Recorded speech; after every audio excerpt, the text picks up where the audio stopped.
Paulette and I are such good ghost breakers is that we don't believe in ghosts.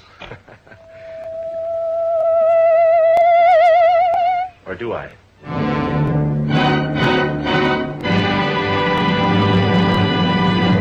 Usually, when a franchise nears its end, it becomes the victim of parody by other mediums for comedic purposes, and sometimes the franchise itself becomes a parody of its former self, a shell if you may.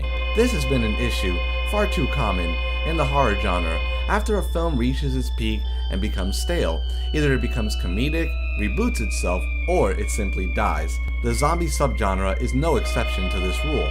This leads us to The Ghostbreakers, another zombie comedy.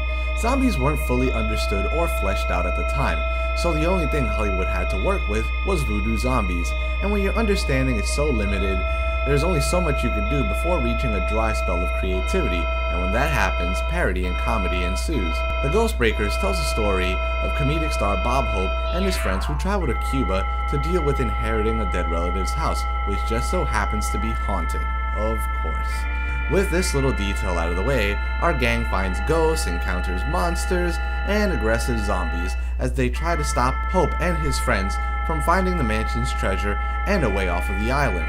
Aside from your traditional slapstick humor and the tropes of Bob Hope, there wasn't much to the film.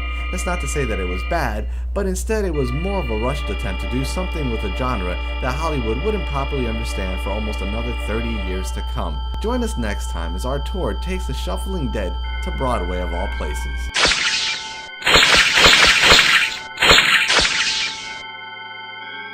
Do not bring that trash up in here, motherfucker!